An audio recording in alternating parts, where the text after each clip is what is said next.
On the cutting edge of societal evolution, Rush Limbaugh having more fun than a human being should be allowed to have. Folks, this is in no way over, and it's fascinating to watch after every primary, all of the analysts, and there's so many of them now, and everybody wants to come up with something nobody else comes up with, which leads to really some crazy, extreme, and wild analysis and or predictions. You have people also trying to be the smartest in the room that are in competition with the others trying to come up with something unique that nobody else has come up with, and that's really, really very hard to do. And you've got people who want it to be over now, that are tired of the drama, they're tired of biting their nails, they just want it decided, they want it over with, because they're scared that they're not going to get the outcome they want. You have other people who thought it was in the bag. A lot of the Trumpists thought it was in the bag, and now they're starting to doubt that, and they've got problems. And they're wondering how this is all going to play out. And I'm sure they want their guy to get back in gear, get back in game, and resume the things that were creating the momentum. You got the Cruz people that are jazzed beyond belief over this, as totally understandable. This is the result of a lot of factors coming together on one night, all of it rooted in hard work and some really well-crafted strategies that were really well executed, all came together on Tuesday in Wisconsin. But the point is that it's nowhere near over because there are still way too many variables. As I say, the subject of getting to 1237, for example, conventional wisdom, had Trump won last night and secured all of or most of the delegates, then everybody today would be acknowledging that it's over, but would now be calculating and contemplating ways to still stop Trump. But the exact opposite happened. Cruz wins. Cruz is still what? Here's the delegate count as of right now. Trump's at 743. Cruz, even after last night, is at 517. Over here is Rubio with 171, and he's holding on to his. Then you have Reince Priebus out there. And Reince Priebus saying the nominee is going to come from those still running. That includes Kasich. He will not exclude Kasich. Now, there's only one way Kasich can become the nominee, and that's if the establishment takes over the convention and invokes this dream of theirs of disqualifying both Cruz and Trump. And then if neither get to 1237, then you go to a convention that's going to have more than one ballot, and then the entire process of securing loyalty, delegate by delegate by delegate, state by state by state. There is just way too much yet to happen, and nobody can know how it's going to play out. You might have people tell you they do, but they can't. There are too many variables. Just in this delegate business alone, for example, Trump has had limited staff throughout this. He has relied on the sheer force of his personality and his focus on a national campaign that has produced massive turnout and massive victory in many places. And the strategy has been that mass, that momentum, that excitement is just going to bring everybody along as Trump makes it increasingly clear that he's going to be a big winner. This was the strategy, that everybody wants to be with a winner, and eventually it's what's going to happen.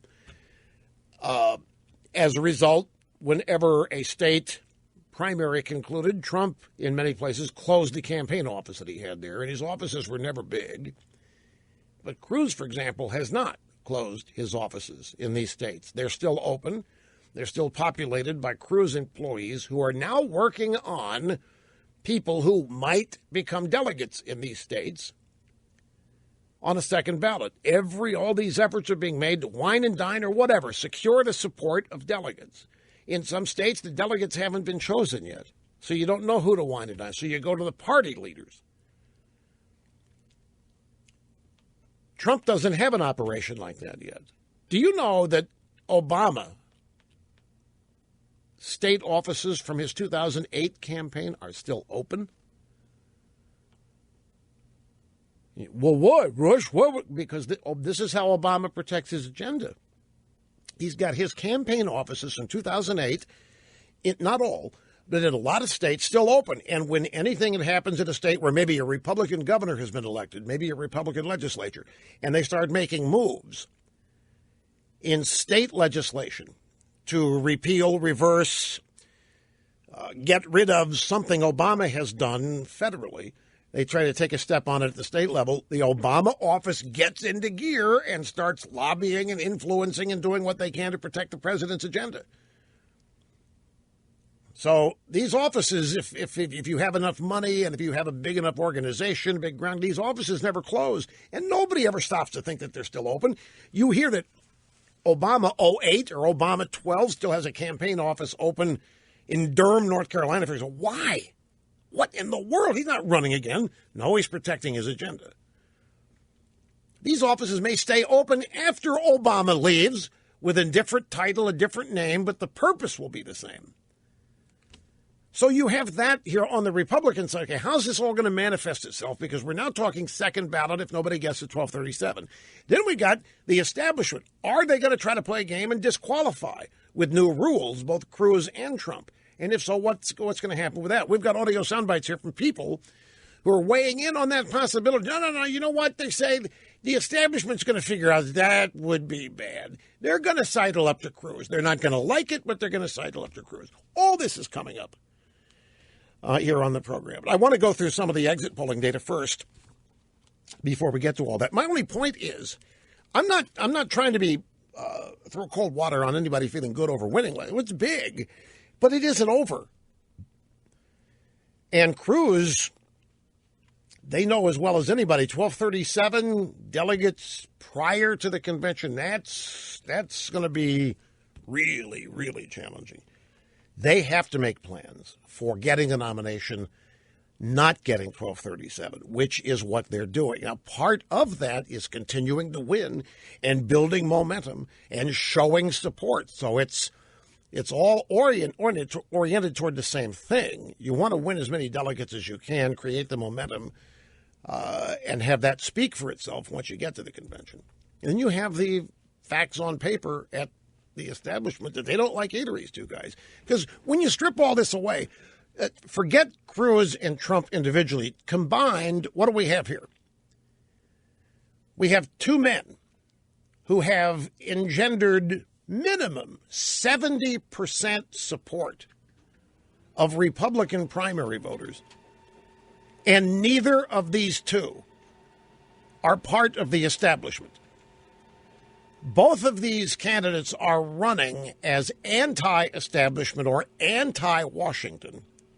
They are both securing support from people fed up with the power structure, the ruling class of Washington, both parties. So no matter how the establishment looks at this, if they choose to sidle up with either of these guys, they're still sidling up with the enemy at the end of the day. And that does not make them happy. And that's another thing. There's all kinds of people out there on the right. There are all kinds of conservatives out there who are primarily anti-Trump. They're making people think they are pro-Cruz because it's safer, but they're not. They're really anti-Trump. They are anti-Trump to the point that many of them would not be bothered at all if Hillary Clinton won. But it serves their purposes now to make it look as though they are pro-Cruz, because that naturally goes along with being anti-Trump. They would hurt their cause if they let it be known that they're really anti-Cruz as well. And it may be a stretch to say they're anti-Cruz. It's not. It's some bloggers. It's some magazine people. It's you might have some people in the broadcast media. I don't know. Relatively young, and there are a whole bunch of factors at this. I mean, you throw all of these things into the mix is how you inexorably conclude that this is nowhere near over. Because no matter what happens with every state primary, there's a lot of people unhappy with the result. Maybe even more people unhappy than there are happy people on the winning side. And when that happens, it creates all kinds of chicanery and sabotage strategery. Because to a lot of people, this is very personal. To a lot of people, this is personal as to their future. Many people want you to think they're in it for the country, and they are, but they don't take themselves out of the equation either. So, and Cruz knows all this, and Trump knows all this. This is why neither of these two are giving up, and that's why they're battening down the hatches and are going to be proceeding forward with even more sense of purpose and energy. On the polling front, Reuters is making a big deal out of this. Ted Cruz has pulled into a statistical dead heat with Trump. 35.2% for Cruz among Republicans to Trump's 39.5%. It's a margin of error. It's a tight one. The margin of error is 4.8 percentage points. It's barely a statistical tie. But Trump has had a double-digit lead. I mean, Trump's been at 45, Cruz 17, 20, what have you, throughout most of this campaign in the national Reuters poll.